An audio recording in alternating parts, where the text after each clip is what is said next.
Welcome to Faith and Spirituality in a Time of Crisis. My name is Chris Fuller. I am the Chief Sponsorship and Mission Integration Officer at St. Joseph's College in Maine. And my guest for this episode is Martin Casella.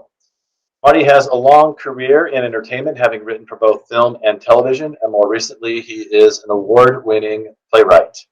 Marty, welcome to the conversation. Thank you, Chris. Happy to be here. So I asked you, this is a bit of a different topic than some of the other conversations I've had, which tend to be having to do more with ministerial or theological or philosophical questions. And it really has to do with, we're all sheltering in place. We're at home, and Netflix is getting a lot of use right now, and Amazon Prime. And I thought it'd be helpful to have a conversation with someone like yourself, a great lover of movies like me. Have a conversation about, given the opportunity we have before us then to be choosing and selecting what we watch, let's have a conversation about films that we could recommend that people could watch that inspire hope in a time of crisis. All right. And you and I had a conversation before this, and we talked about 5 movies that we'd have a conversation about. And the kind of common thread that we discovered in our conversation preceding this one was each of these movies, in some ways, are an expression of the Christian idea of conversion, the idea of or forgiveness or repentance, that we have this opportunity in the Christian tradition, but many traditions, of accounting for ourselves and being able to choose a new direction for our lives, to see our lives in a certain way, and then make decisions about choosing a different path for ourselves. So each of these films has some dimension with characters who get to see their lives in a different way and perhaps make different choices.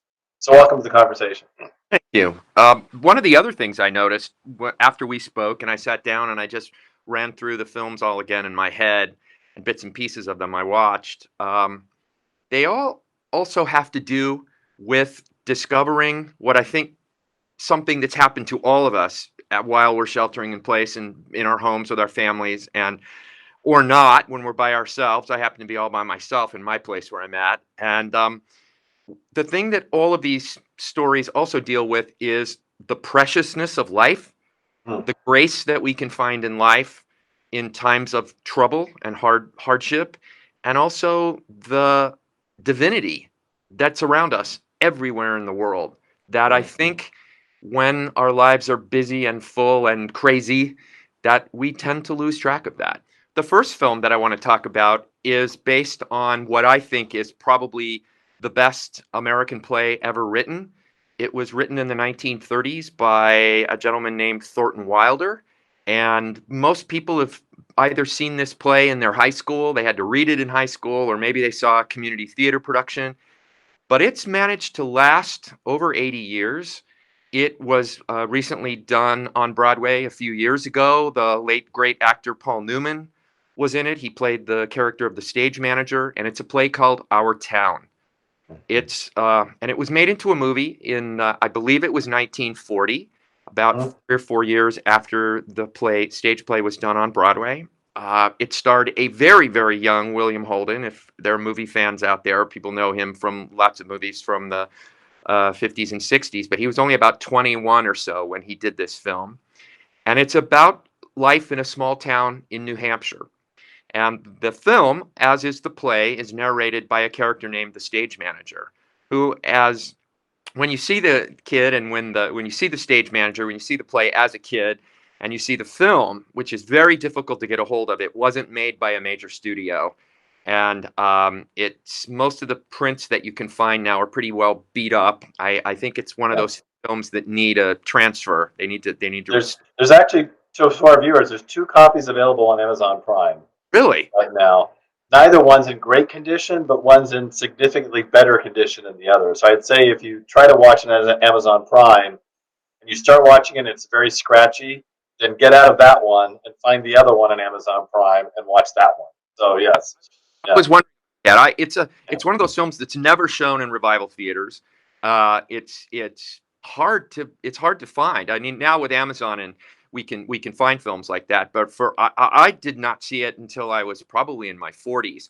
And the woman who plays the lead, it's about a young couple who live next door, and they fall in love. And the movie, as the play is told in 3 sections.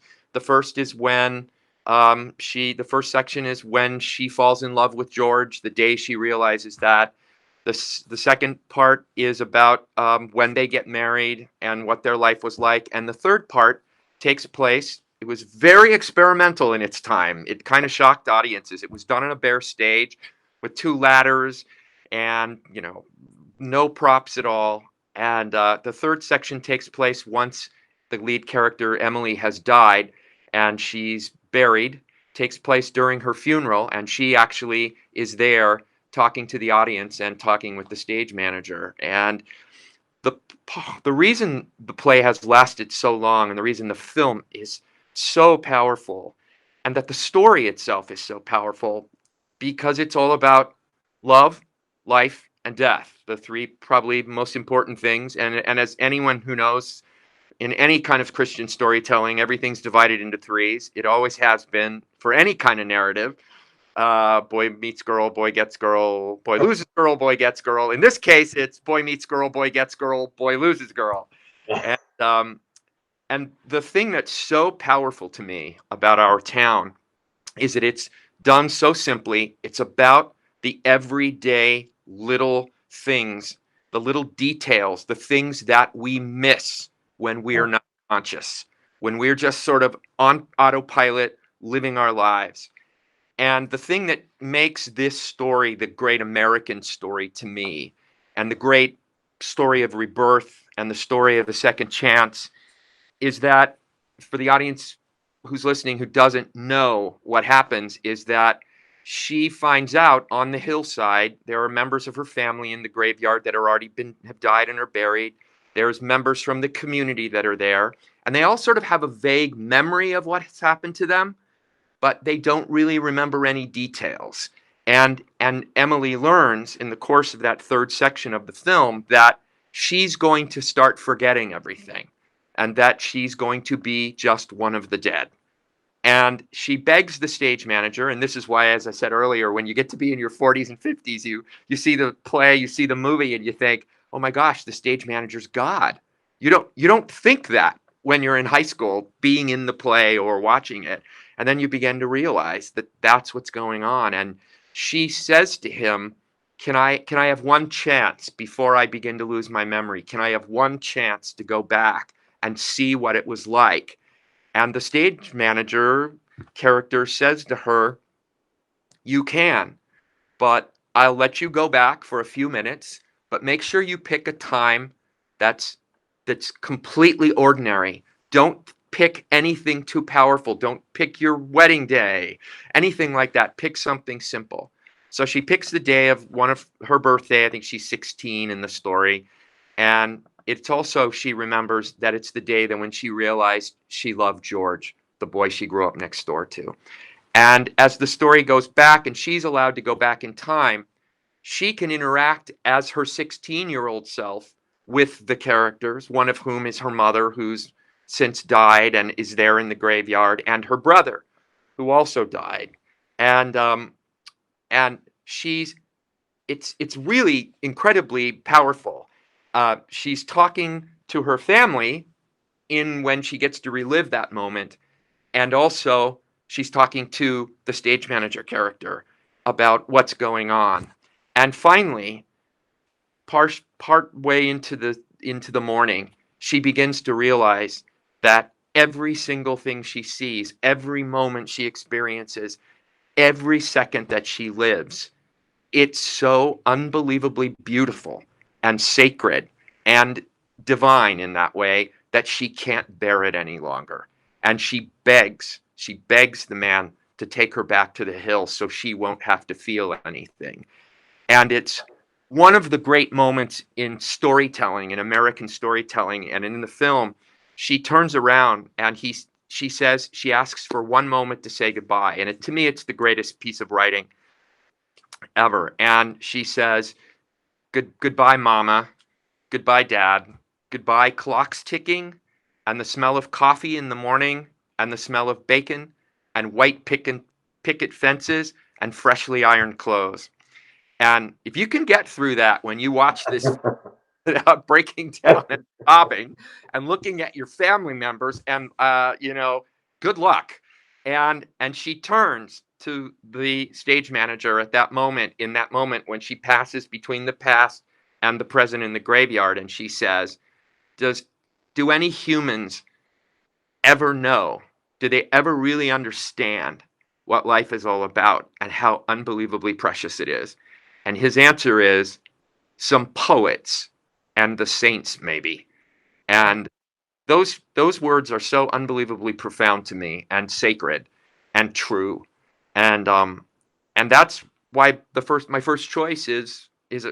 the film of our town. I think something that's also powerful about the story is for most of the film, the stage manager kind of narrates the story, right, and kind of stands outside of the story, except the scene at the soda fountain, where the Mhm. stage manager is The the soda man behind the soda fountain, which kind of also brings home the idea that God is not just apart from us, but God is in our midst, right? absolutely You know, everywhere. in the midst of the stories we live, to that point about um, valuing every moment, that God is there in the midst of each of those moments, that we The- should do better at taking at valuing at taking stock of, yeah, right? speech in the film that's also another hugely famous piece of American writing. It's when somebody's describing Grover's Corner, New Hampshire, the United States of America, Yes, yes, North America, the the hemisphere, blah blah blah, the solar system, the Milky Way, and I think the last line of that speech is "in the eye of God." yes, yes, Pretty. That's how it ends. Yeah. yeah, yeah. Good. Well, Uh, let's move on then to the next film. Second one is the film that brought Chris and I together in our friendship, and believe it or not, Chris, it's brought other friends of mine. And I have other friends who can. I have one friend, Danny, who's an actor in New York. He can basically quote the entire movie, as is most Americans can. I think anybody who's ever seen it. It's obviously It's a Wonderful Life, and the difference between this film and the first one is that, and I realized this as I was taking some notes down. The first film is about how our lives are reflected during the course of our lives. The second film is about how our life affects other people during our life. And one of my big complaints that I have about people, you and I have discussed this, about It's a Wonderful Life, is that people dismiss it as being Capricorn and a big corny movie that makes everybody cry. And what people always forget, I mean, as a writer, I'm taught to distill everything down into one sentence. And it's basically a movie about a guy who's going to commit suicide on Christmas Eve because his uncle screwed up his books and he knows he's going to get arrested and go to jail. And people never remember that part of the movie. They Yeah, just remember George in the small town America. And there's that moment where George says, when he's about ready to commit suicide, he just says, I wish I'd, it went, and the angel, God or Saint Joseph, they realize this is his important day, and they send an angel who's angel second class, who hasn't gotten his wings yet, Clarence, this kind of hapless, dopey kind of angel who's reading, Tom Sawyer, Huckleberry Finn. Which one is it? And yeah, George says something when he's talking to him, and George says it would probably be better if I never was born. And Clarence realizes, yeah, and he looks up to heaven and he says, let's try that. And another thing people forget about the movie is that Clarence is sort of in the movie in the narration, but he's really only in, I think it's only the last 20 minutes or so of the yeah. movie. He's not in very much of the film at all, actually.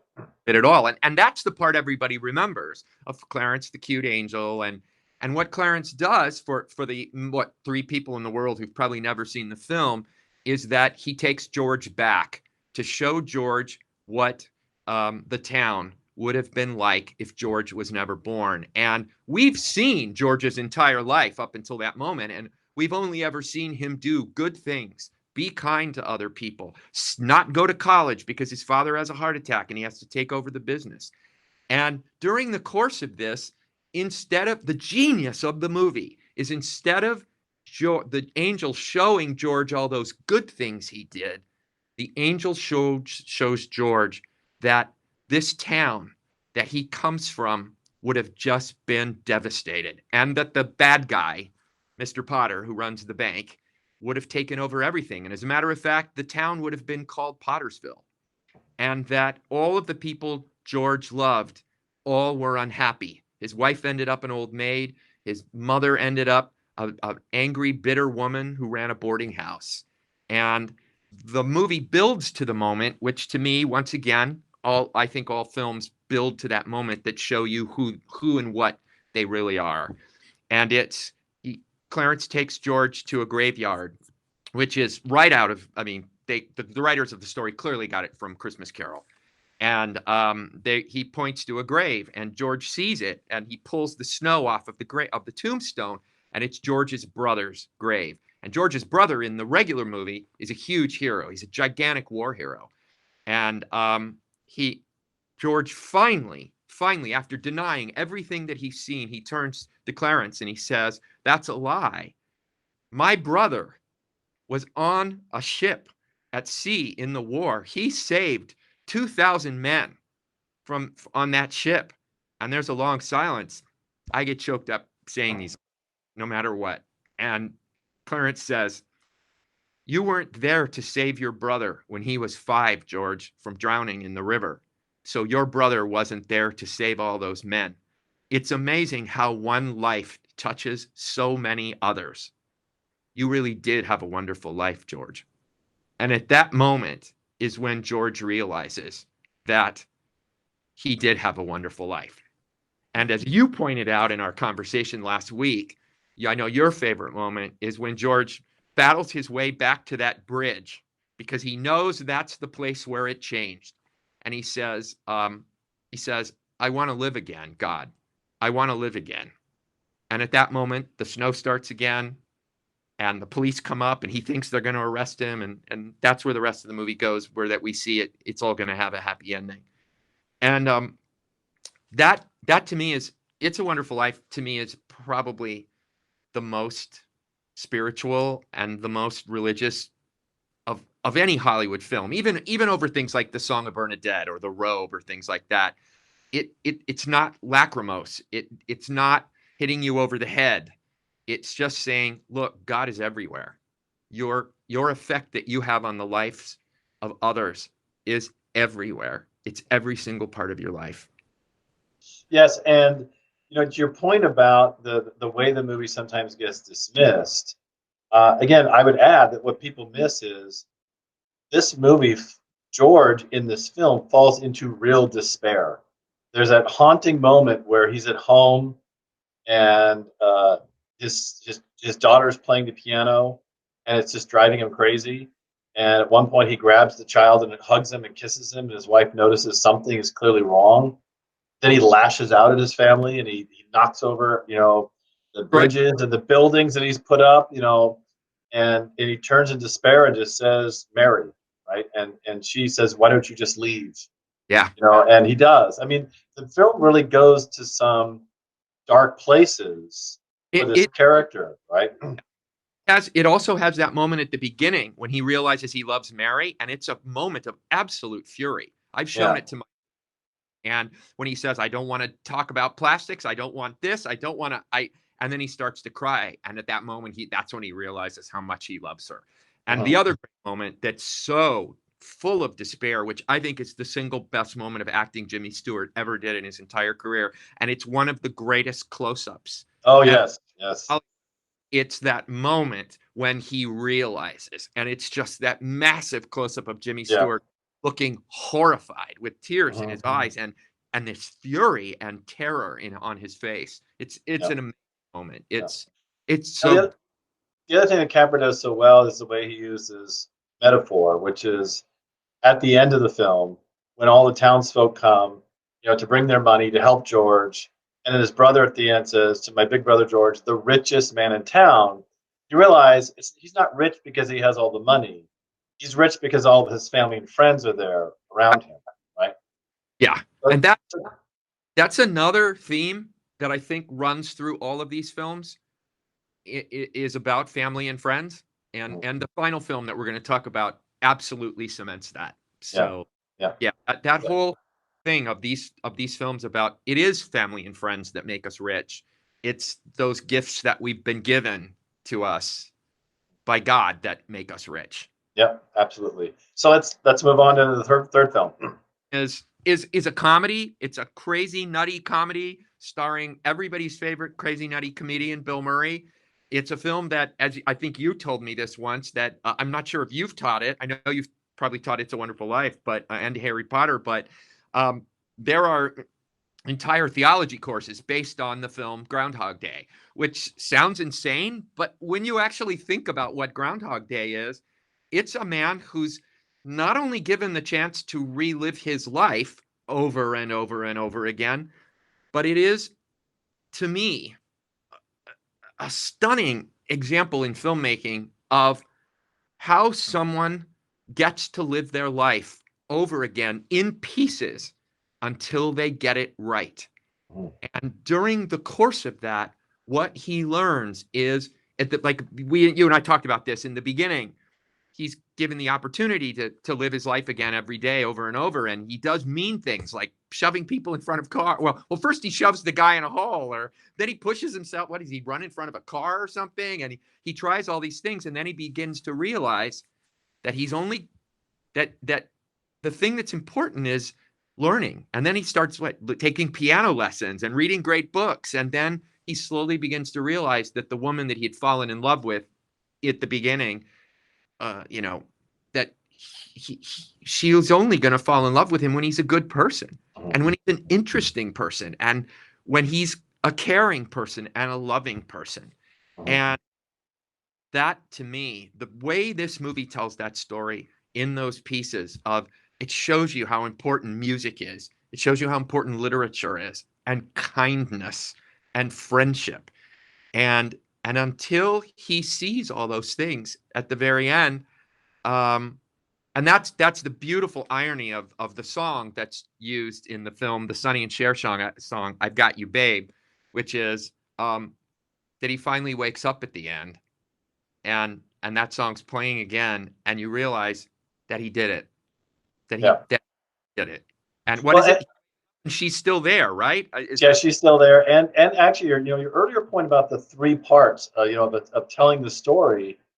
Once he gets into that loop, there are three parts to it, right? The first part is he gets to do things that satisfy his ego, right? So he manipulates it so that he learns people's stories so he can meet women. Or he can try to get the Annie McDowell character to fall in love with him, but it always ends with her slapping him in the face, right? But then it falls into real pathos, right? Where he realizes he's stuck in this loop and it's not so much fun anymore. And those are the scenes where he takes the groundhog, he gets the groundhog in the truck and drives it over a cliff, and he runs in front of a bus, and all these different ways of dying that he ends up coming back, and he starts waking up and realizing it's not so much fun anymore. That he's got to do something's got to change, right? Yep. And that's the third part. Then I think what I saw is when he learns to let go of his own ego, right? Let go of his own self-satisfactions, his own desires, and turn outward toward others, right? That we have that movement then toward the end, right? So many Christian meditations. I know the ones I read in the morning, the Henry Nouwen ones, and a couple other ones, Richard Rohr. It's all about, all of those meditations are all about letting go of your ego. They're all about we all know the phrase, let go, let God, but in doing that letting go is usually always about your ego. And that's what he covers. And once again, we realize during the course of Groundhog Day that it's about life is precious and love is precious. And you also realize in that movie that what he realizes that without life and love and friends, life isn't worth living. And he can't even kill himself. Yes. That's me one of the great sort of, I don't want to call it a gimmick because that it makes it not important, but that's one of the things about that movie that's so important. Yeah, absolutely. Yeah, absolutely. Let me flip my paper over here because we got two more. Yes. The fourth film is, to me, you and I when we had our talk on Friday, there's been three films in my life that when I saw them, the world did not look like the same place anymore when I walked out of the movie theater. One of them was Taxi Driver. I suddenly went, oh, there's real evil in the world. Wow. Wow. And And the second one was this film, which is a film by Wim Wenders called Wings of Desire. It's a foreign film, a German film, but it's in English, I think, some of it. And isn't Peter Falk in it? Peter Falk is in it. Yes. Yep. And what it's about a guy who's an angel, who's a guardian angel in in Berlin, I think, and he realizes he wants to know what it's like to be a human being. He's kind of mystified by human beings having feelings and wanting to know what it's like. And so I think what happens is that he makes a deal because he knows he has to give up eternity of being able to live for eternity as an angel. If he gives that up, that's what he does in exchange. And I mean, that's a plot that we've seen before in in every I could probably name 10 movies off the top of my head about somebody that is some sort of extraterrestrial being, but they know that to give up being that magical creature that they are, they have to give something up in exchange, and that they have to be human. It's in everything from Splash to two children's stories that we all love so much. The Steadfast Tin Soldier, I believe, by Hans Christian Andersen, and then the great children's book, The Velveteen Rabbit. And the Velveteen, when he's a Velveteen Rabbit, when he's a stuffed rabbit, he doesn't feel anything. But when he ends up being a real rabbit, then he realizes he has feelings, and that you lose people, and people die, and you love things that you can't have. And Wings of Desire. I mean, when I left the movie theater, as I said to you, I was, I was probably in my late 20s, early 30s, and I walked out of the theater looking around, going, "There really are angels everywhere. There are angels everywhere." And I don't mean in a sort of soppy, touched by an angel kind of way, but I mean in a way of there is an angelic behavior in human beings. There are people around us that are there to help us. Whether they're sent there like Clarence, or they're just human beings that have the divine in them, that they're everywhere. And Wings of Desire shows that in a way it's very German and very gritty and down to earth, and it's also extraordinarily beautiful. That the image from the movie that always stays with me is the lead actor, who I just believe, I think he just died last year. But him with those huge wings, watching Mm-hmm. over the city, watching over people. It's And a film. You're someone who regularly, posts on social media, that we need beauty every day. You post a beautiful image on social media every day. This is a film, to me, that I think, not just with regard to the story, just the look, right? That idea of beauty. I think the beauty of the film kind of reinforces the kind of message of the film. There's something deeply, to me, human in the beauty of this yeah, film, right?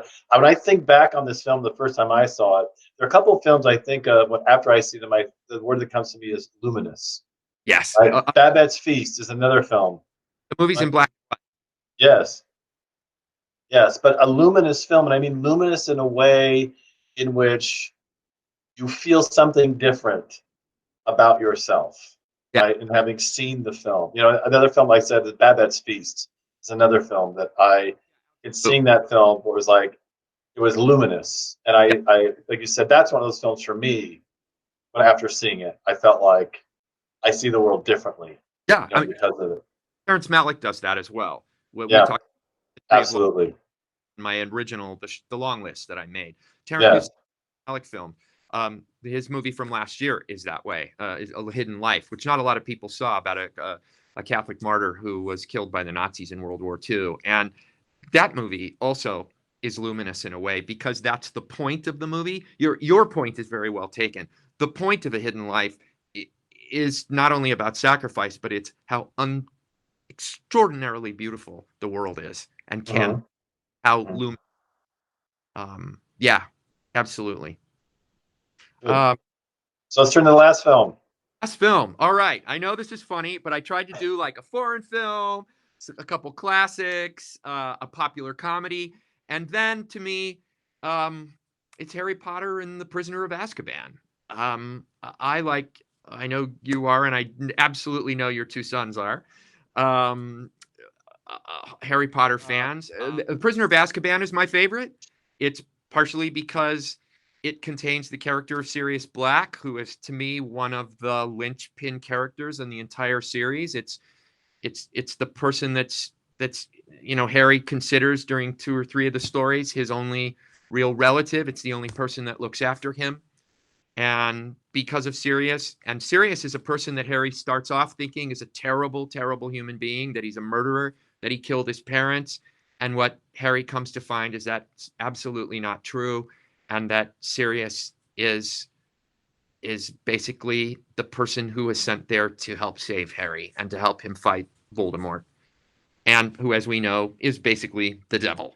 And it is that book in particular, as we said earlier, it is about love, it is about friendship, it's about family, and it's about how those are the things that get you where you are in life that you need to survive. And the chance to have another the idea of having another chance, of a second chance, that's perfectly illustrated in Prisoner of Azkaban, because the great plot point, the great plot device in the film is the time turner, which Hermione has one. And when things look terrible, and that moment by the lake when the Dementors come and Harry gets saved from the Dementors, Harry, and it's Sirius, isn't it?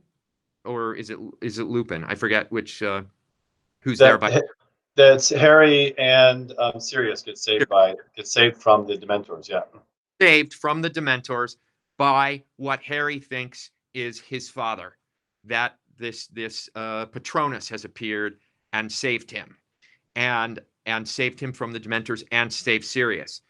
Unfortunately, in that version of the story, um, Harry gets the wrong idea. He thinks it's his father that's come back, and he also some other character dies because of that, and Sirius gets captured because of that, and all these terrible things happen. And Harry thinks he's ruined everything, and that he has destroyed everything, and he's given a second chance, which most all the characters in this story are. He's given a second chance using the time turner with Ron and Hermione, and they go back and they had changed something, and they change one detail of the story, which changes all sorts of details in the story.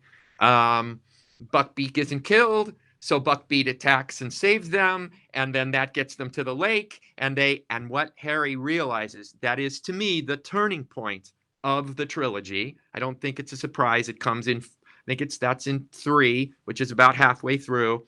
Is that Harry realizes when he's given that second chance that it was a Patronus, but Harry created the Patronus himself to save them, and that Harry realized that he has the power that he needs to continue and to save these people. He saves himself, literally saves himself, and saves Sirius. He saves Buckbeak.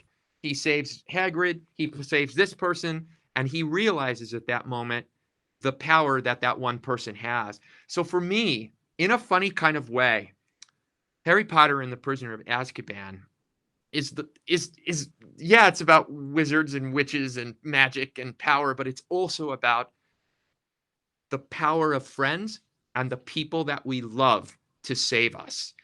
It's about this chance to discover that thing that's inside us, that it's anybody that has father issues or daddy issues or whatever, any guy basically living has those in some way or another. He realizes he can do this on his own, and that he has this power within him.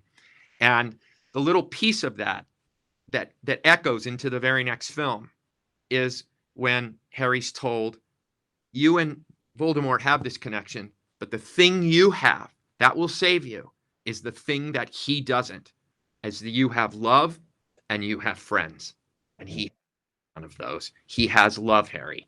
You have love, he doesn't, and that's the thing that continues. And you just go, anybody who knows Christian theology, God is love, love is God, Yeah. and that works. And that to me is why I picked that film as the fifth film, because for that exact reason. Well, Those I hadn't thought of this either when we talked last week about these movies. There's actually even an interesting connection here between this film and Groundhog Day in terms of something that's frivolous ends up being meaningful, right? The time turner is something that Hermione originally uses for frivolous reasons, right? Just so she can go to multiple classes all at the same time and be a better student, which is always her aspiration. But that frivolous thing ends up being the most meaningful thing. yes. Just as this frivolous notion of being able to come back and do something over again ends up being meaningful in the long run, right? Who's the greatest getting to comer back? Who can in the Christian world in the world period, the greatest example of someone who has to die and gets a chance to come back Yeah, and is Jesus. I mean, yeah, sort of yeah, no around that. And yeah, that figure of that person who gets to die and come back is in all of the great fantasy adventure films. yeah. It's in Lord of the Rings. Gandalf gets to come back. Mm. I think they even say, "Look to the hill on the third day," and and he shows up and he's all in white, and Dumbledore gets to come back after he dies and help them. And Yoda, not Yoda. Well, Yoda does too, actually. But Obi-Wan Kenobi in the Star Wars, Mm. he Yep, dies, comes back, and helps them. And that's so based in all of our Christian yep, yep. history, our narrative, all of our theology. So Yeah, there you go. you also talked about how both the book and the film kind of move us forward in the story, and something relative to that imagery is, Harry's Patronus is a stag, and the stag actually has a long tradition in Christian art as an image of Jesus. I didn't know that actually. Could you Yeah, a little more? yeah, I did. yeah. No, this is there are several images used throughout Christian art throughout the centuries that are images for Jesus, and one of them is the stag. I'm not exactly sure why, but I know that's an image that's commonly used. And of Wow. course, and that is Harry's Patronus. And of course, as the story unfolds, Harry's story, of course, will be much like what we've been talking about, right? That cycle of death and rebirth, and the victory over evil. Right. So there's foreshadowing in that as when we learn what his Patronus is, we also get a little glimpse of some way. Of course, we didn't know at the time. That's what's great about these books, right? These movies is you don't know at the time that that's what she's doing. But as you go through the story, then you see how well crafted and laid out these images and these storylines are as she builds with each story going forward. And the thing that she does that I know you and I have always taken great delight in, but so many others I know who are fans, is her wordplay, just the names of the characters. Dumbledore, it means something of gold. Gryffindor, it's because in ancient times it was thought that there were these creatures, mythical creatures called griffins. We've all seen pictures of them. They're on the sides of cathedrals. And it was noted in ancient theology that griffins were used to find gold hidden in the ground. And the Latin word for gold, or romantic language word for, is ore. So Gryffindor, that's the house of gold hunters. And the thing that's so interesting about the stag is that there are no names anywhere in any of the Harry Potter stories that are there by mistake, or no images. Mhm. That the image in Christian theology is of Jesus as a stag. Well, the word stag also means that you're alone. If you're going to a party, stag, uh, Mhm. stag party, because that's the party that celebrates you not being alone anymore. You're getting married. Mhm. And one of the things that Harry finds in the story is that he obviously has the help of all the friends and everyone who loves him, but in the end, he's the one alone. The stag is the one that can finally finish off the evil that's Mhm. been to him. Yeah. And that's yeah, that's even that single word of Mhm. it's a basically a premonition. It's a foretelling of that Harry's going to have to do this by himself. He will have help, but in the very end, it will be him and Voldemort.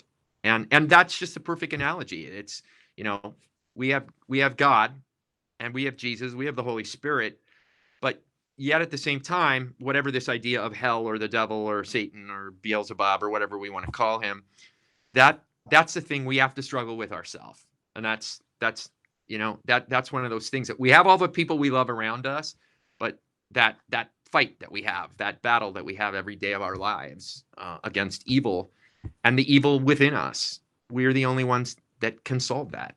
It's all about us in the end. And that's also the thing that Bill Murray character learns in Groundhog Day. He has to do it. Mhm. He's gotten all this knowledge. He's lived and lived and lived all those thousands of lives, but he finally realizes he's the only one that can change, and he has to change inside. And the moment he changes inside, um, the clock flips over and the song starts. But the day actually, you get a new day. It's The not next day. Yeah. the next day, and you get a new day to start fresh all over again. And what do we get every time you go to confession or you do anything that's a confession like time? You get a new chance. You get to start. Absolutely. And that is a great place to end our conversation. So, Marty, it is always a pleasure to talk movies with you.